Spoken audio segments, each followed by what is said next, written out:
அரசியல் தட நேயர் அனைவருக்கும் வணக்கம். நான் உங்கள் முரளி. வெற்றி கூட்டணி திமுகவும் காங்கிரஸும் பலமான கூட்டணியில் இருக்கும்.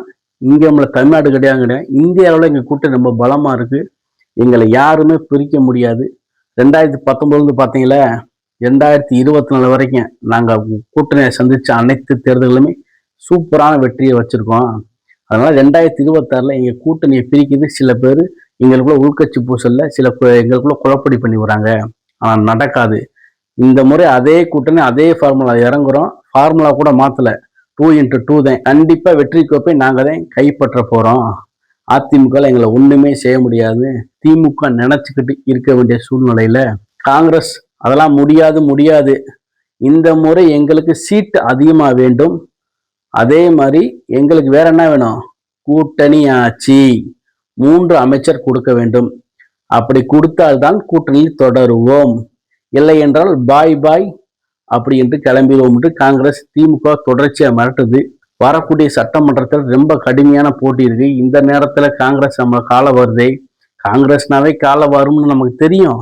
ஆனால் இந்த சூழ்நிலை காலவாகுதே அப்படின்னு ரொம்ப திமுக தரப்புல கடுமையாக பேசி வாங்க, உங்களுக்கு 2021 23 சீட்டு கொடுத்தோம், நீங்க அதில் 18 கைப்பற்றினீங்க. இந்த முறை உங்களுக்காண்டி 2 சேர்த்து 25 தரோம். மேற்கொண்டு உங்களுக்கு தேவையான ஸ்வீட் பாக்ஸ் கொடுக்குறோம். அந்த தொகுதியை வெற்றி பெறக்கு என்ன வழியை நாங்கள் பண்ணித்தரோம் அப்படின்னு யார் சொல்றா? திமுக ஓகே சொல்றாங்க. அதுக்கு காங்கிரஸ் அதெல்லாம் முடியாது தலைவா, நாங்கள் கரை வெட்டிக்காரவங்க, நாங்கள் எப்படி ஒத்துக்கிற முடியும்? நாங்கள் யாரும் தெரியுமில்ல. அதனால எங்களுக்கு 40 சீட்டு, சரியா? 3 அமைச்சர். நீங்க ராஜ்யசபா எம்பியா இருந்தா கூட 34 சீட்டு வேணும். அதனால எங்களுக்கு நீங்க 40 கொடுத்துருங்க. கண்டிப்பா 35 சீட்டுக்கு நாங்கள் கண்டிப்பா வெற்றி பெற்றுருவோம். அதே மாதிரி 3 அமைச்சர். இந்த டீலிங்க்கு ஓகே சொன்னா உடனே தொகுதி பங்கீட்டை கொடுத்து பேசி முடிக்கிறோம்.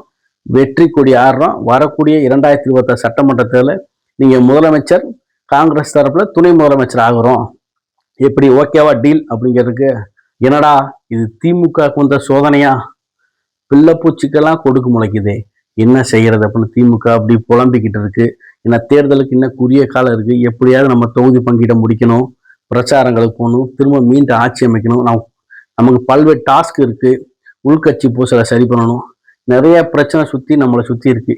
இந்த டயத்துல இவங்க வேற புதுசா பிரச்சனையை கொண்டு வந்து நம்ம டார்ச்சர் பண்றாங்களே, இதுக்கெல்லாம் ஒரு முடிவே இல்லையா அப்படின்னு திமுக தலைமை ரொம்ப புலம்புறாங்களாம். இதை பத்தி நம்ம திமுக தொண்டர்கள்ல போய், என்னங்க இந்த மாதிரி உங்க கட்சியில தொடர்ச்சியா பிரச்சனை வந்துகிட்டே இருக்கு, என்ன செய்ய போறீங்க? சட்டமன்ற தேர்தலுக்கு முன்பு இந்த கூட்டணி பேச்சுவார்த்தை முடிஞ்சுமா? தொகுதி பங்கீடு பேசி முடிச்சுடுவீங்களா? இல்ல தேர்தல் முடிஞ்ச முன்னாடி இதெல்லாம் பேசிக்கலாம் பிளான் வச்சுருங்க, என்னங்க செய்யறீங்க கேட்டதுக்கு, தலைவா தேர்தல் முடிஞ்சு அப்படியே பண்ண முடியும். தேர்தலுக்கு முன்னாடி பண்ணாதாங்க தொகுதி பங்கீடை கொடுத்து நம்ம எவ்வளவு தொகுதி நிற்கவும் சொல்ல முடியும். தேர்தல் முடிஞ்சு எவ்வளவு பேசினா எப்படிங்க பேச முடியும்? ஒரு நியாயமா ஒரு கேள்வி கேளுங்க. சரி சொல்லுங்க, இப்போ என்னதான் பண்ண போறீங்க அப்படின்னு கேட்டதுக்கு, இல்லைங்க போனதோட நீங்க உங்களுக்கு தெரியும், இது 2021 எத்தனை சீட்டு கொடுத்தோம், எத்தனை சீட்ல ஜெயிச்சாங்க தெரியும்.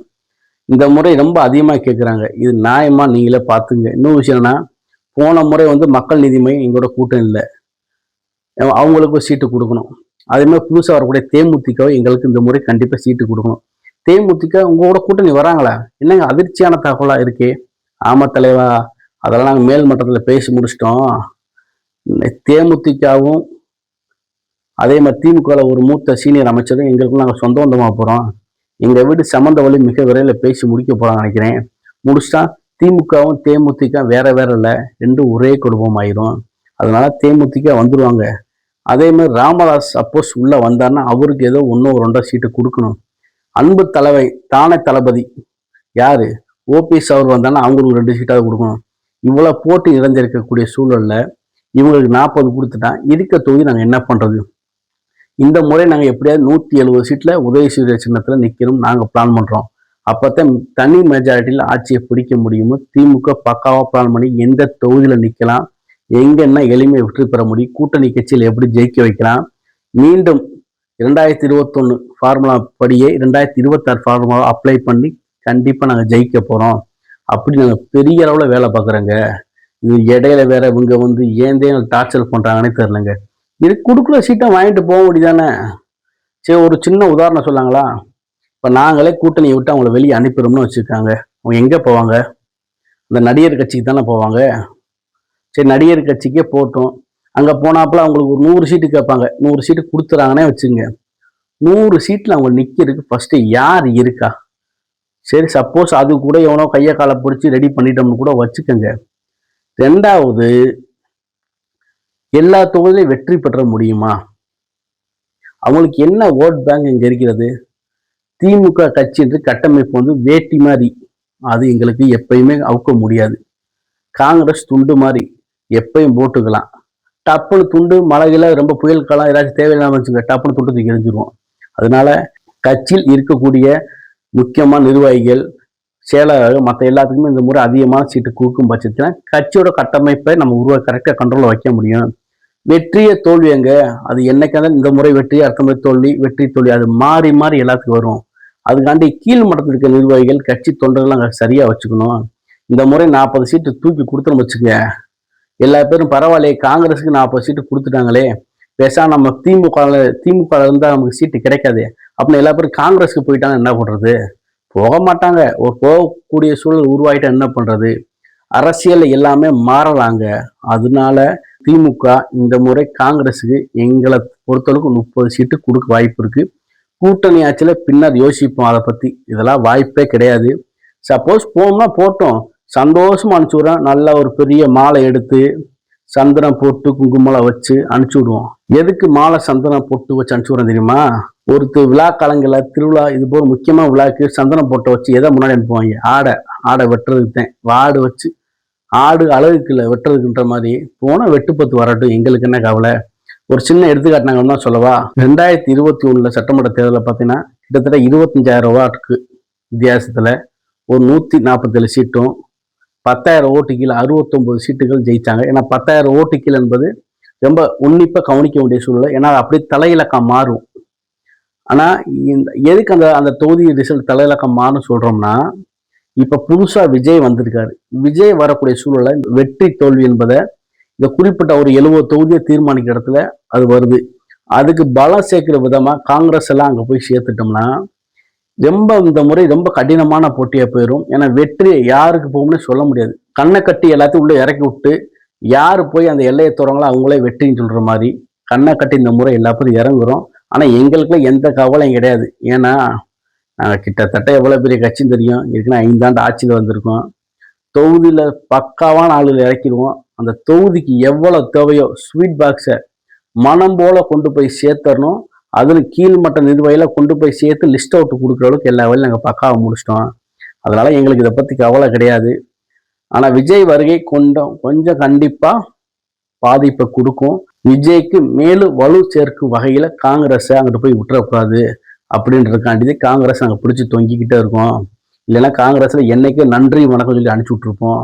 எங்க சூழ்நிலை அப்படி இருக்கு. அதனாலதான் ஓபிஎஸ்ஓவோ ராமதாஸ் அவர்களவோ தேமுதிகவோ எந்த கூட்டணி கட்சிகளுமே போய் விஜய் பக்கம் போயிடக்கூடாது, அது ஒரு கூட்டணி மாதிரி அமைச்சு அந்த கட்சி ஒரு பலமான கட்சியை காமிச்சிடக்கூடாதுன்னு திமுக பக்காவா வேலை போட்டு இறங்கி அடிக்குது.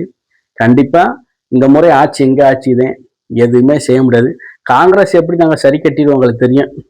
ராகுல் காந்தி ஸ்டாலின் அவர்கள் ரொம்ப ஒற்றுமையா இருக்காங்க, அண்ணன் தம்பி போல செயல்படுறாங்க. அதனால கூப்பிட்டு இந்த பிரச்சனையை முடிஞ்ச அளவுக்கு சரி பண்ணிடுவோம். ஏன்னா காங்கிரஸுக்கு தெரியும் திமுகவோட போனா கூட நமக்கு ஒரு 20 எம்எல்ஏ கிடைக்கும், விஜய் நம்பி போனோம் ஊதேன் காலி ஆயிடுவோம் தெரியும். ஓட் பேங்க்லாம் வரும், அதெல்லாம் மாற்று கருத்துலாம் கிடையாது. விஜய்க்கு கருத்து கண்டிப்பா 20% வரும்ன்றாங்க. ஒரு ஆவரேஜா ஒரு 10% வச்சா கூட விஜய்க்கு தமிழ்நாட்டில் சராசரி இப்போ நடந்த எஸ்ஐஆர் பண்ணி முடிஞ்ச மாதிரி 5.7 கோடி வாக்காளர்கள் தமிழ்நாட்டில் இருக்காங்க. சராசரி பார்த்தா ஒரு தொகுதிக்கு 2.5 லட்சம் வாக்காளர் நம்ம கணக்கு. சராசரியா 2.5 லட்சம் வாக்காளர் இருக்காங்க. அப்படி ஒரு தொகுதிக்கு விஜய் 10% ஓட்டை பிரிச்சாருன்னா ஒரு தொகுதிக்கு குறைஞ்ச 20,000 வாக்குகளை விஜய் பிரிக்கும் பட்சத்துல அந்த லாஸ்ட்ல சொன்னோம்ல ஒரு 25,000 ஓட்டு 147 தொகுதி பிளஸ் 10,000 கீழே 69 தொகுதி சொன்னல, கிட்டத்தட்ட 180 to 200 தொகுதி.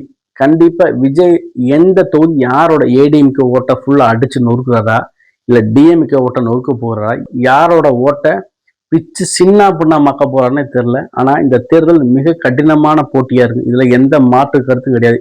இதெல்லாம் மீறி மக்கள் மத்தியில மக்கள் மனதை யார் எளிமையா வென்று நாங்கள் அந்த 5 ஆண்டு மக்களுக்கு செஞ்ச சாதனையை சொல்லி, இல்லை தேவையான ஸ்வீட் பாக்ஸ் கொடுத்து நலத்திட்டங்களை சொல்லியோ, இல்லை தேர்தல் அறிக்கை திரும்ப கவர்ச்சிகரமான தேர்தல் வாக்குறுதி கொடுத்தோ யார் ஆட்சியை பிடிக்க போறார்கள் என்பதை வரக்கூடிய காலங்கள் நாம் தெரிந்து கொள்ளலாம். நன்றி, வணக்கம்.